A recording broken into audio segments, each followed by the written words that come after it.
member for Calgary-Klein.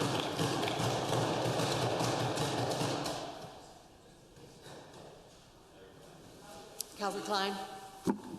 Thank you, Madam Speaker. I am honored and humbled to be speaking to you today to rise in response to the speech from the throne. I first ask your indulgence to thank some key individuals and groups for providing me with the support to be able to be making this speech today. First and foremost, I must thank my family. My wife Sarah has endured 2 elections and many days of being a single parent to our beautiful and brilliant children, Maina and Kieran. She is not only the Rock of Gibraltar, she's an amazing partner and mother who has taught me the value of looking beyond the status quo and outside of one's comfort zone for wisdom and knowledge. And she's willing to endure a 3rd election. I have a brief story about how I knew that I had met my life partner in Sarah. We were riding the C train home from work one evening when a young man wearing a turban was being verbally abused by another passenger. Yes, this still happens, Madam Speaker. Sarah confronted the abuser, delivering a lesson in ethnic diversity, tolerance, compassion, inclusion, and ultimately in humility. This is not the only time that Sarah has inserted herself into a situation such as this, but it was at this moment that I knew I had met the one. And I would like to thank my mother, Suzanne, who has always been there when we needed her, and who taught us that strength is found in the family, and the value and importance of having a strong moral center, which includes looking out for those less fortunate. Not that we were of any financial status. But I also want to congratulate my mother on her recent retirement from Canada Post, and now she lives in cottage country of Ontario. My father, Thomas, who passed away far too early, was the epitome of hard work, and he taught me some amazing values that I hold today and will pass on to my children. I asked my mother how they were able to afford putting my brother and I through all the sports that we played growing up and into our late teens, and sometimes you don't know these stories until you ask, and she said they made many sacrifices, and there were times where my father had to work 2 jobs unbeknownst to us, and it's a shame that he was not able to see me graduate from university and see the important role I have as MLA for Calgary-Klein. He would have been very proud. And I also want to acknowledge my brother Chris, who has been my little brother all his life. And while I can only hope I paved a good path for him growing up, I hope he knows that his friendship is immeasurable to me today. And I would also like to thank my in-laws, Cynthia and Shanta Somasundram, who have been very supportive to me and my family. Cynthia is a teacher in Singapore, and Shanta was an oil and gas engineer in Calgary for many years, and sadly we lost Shanta this past August, and he's greatly missed. And of course, Madam Speaker, I want to offer an enduring thank you to the constituents of Calgary-Klein who supported me and put their trust in me to represent them as their MLA. And Calgary-Klein includes the dynamic communities of Thorncliffe, Greenview, North Haven, Highland Park, Collingwood, Cambrian Heights, Rosemont, Mount Pleasant, Tuxedo Park, Winston Heights, and of course, Madam Speaker, my own community of Capitol Hill. I used to joke that after being impacted by the floods of 2013 when we lived in Earlton, that we were looking to move to a community, any community that had the name Hill in it. And while this is only partially a joke, we were very pleased to move to this amazing community of Capitol Hill.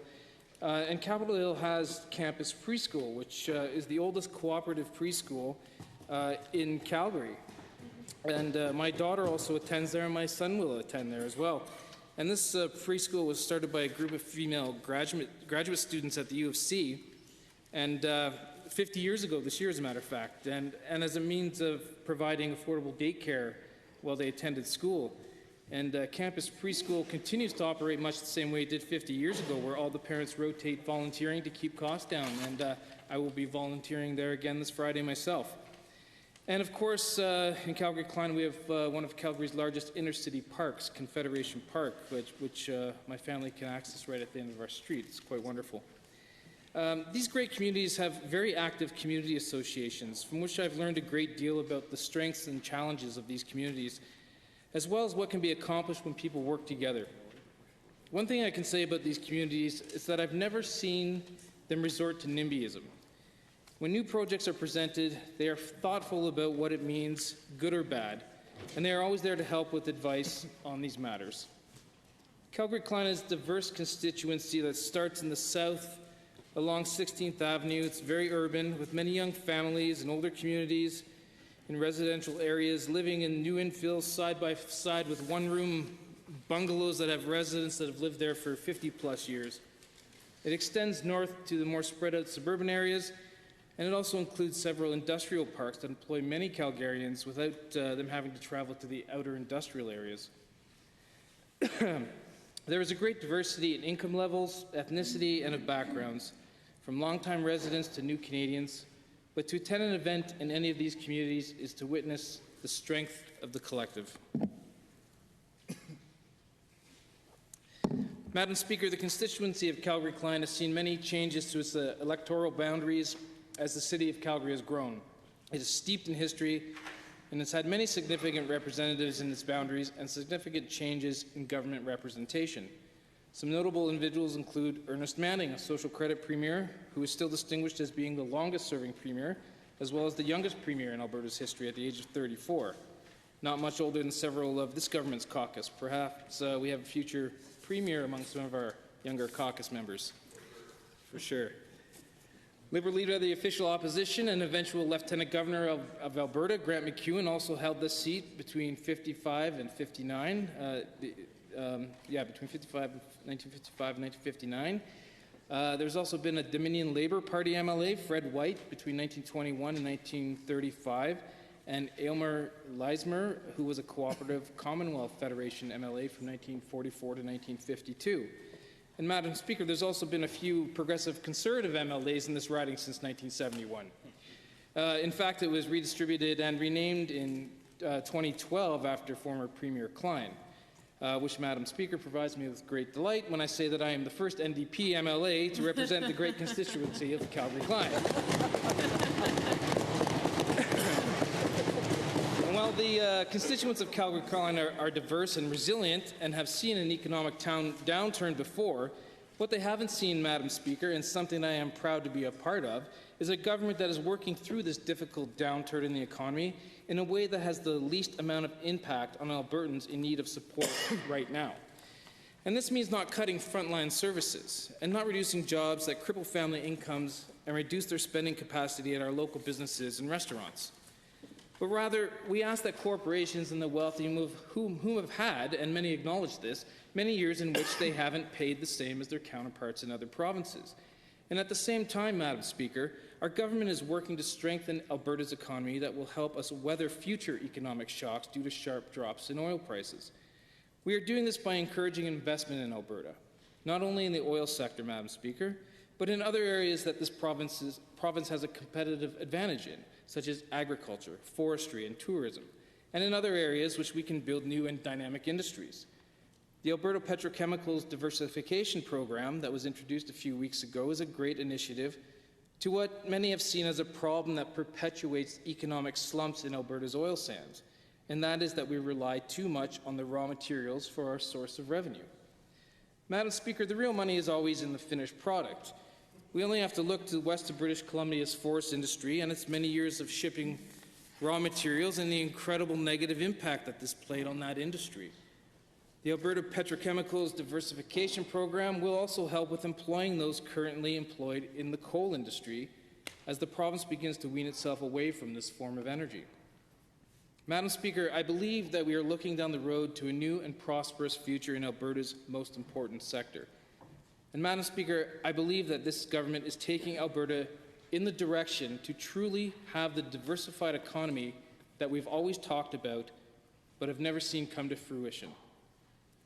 I've had several companies in my office over the last year excited to become part of these new initiatives and part of the new energy sector. Companies that are not now in the generation business, but now see the opportunity to diversify their own portfolios and increase the bottom line of their businesses. Part of this diversity strategy and bolstering the oil sands through the building of future pipelines is to ensure that our products are seen by the rest of the world as produced in a responsible manner. To this end, Madam Speaker, our climate strategy will help put us back on the map as not only a resource-rich province, but a leader in thoughtful energy resources that will not only protect the environment for future generations, but also prolong the production capacity of the oil sands to keep Alberta as a world leader in resource extraction. In addition, Madam Speaker, this government has committed to investing $34 billion into the capital plan to help build the roads, schools, and other infrastructure that this province needs. This will not only help alleviate the infrastructure deficit that we have, but it will also help put Albertans back to work while we get on getting the oil sands back on track with pipelines built and getting our oil to tidewater and new markets. Madam Speaker, the risky economic experiments are over. The experiment that suggests tax breaks to wealthy corporations and individuals will somehow manifest in the creation of economic and social equality. That experiment has failed, and it's time to move on.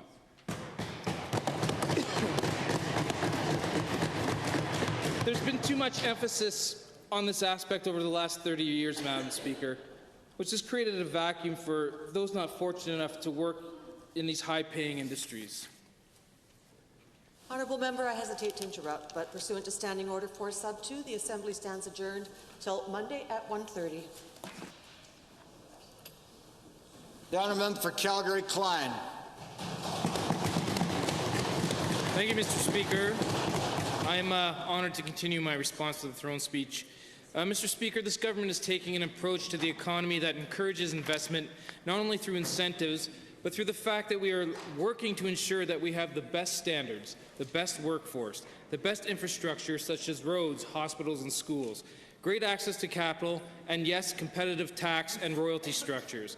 And, Mr. Speaker, we will ensure that those who are struggling do have access to the services they need, services that can help to raise standards rather than services that keep people in the same place. In addition to this government's pragmatic management of the budget during these lean times, I am proud, Mr. Speaker, that this government does not find social issues stale and understands that this province's legislation needs to move forward on making Alberta equal for all. Last session's Bill 7 immediately comes to mind, legislation that added gender identity and gender expression to Alberta's Human Rights Act.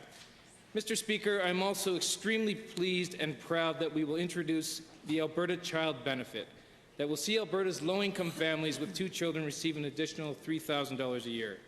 This is the type of policy that not only helps families on a day-to-day basis, but it helps to level the playing field. This is also the type of policy that anticipates changes to the energy sector that may impact the price of utilities in the short term.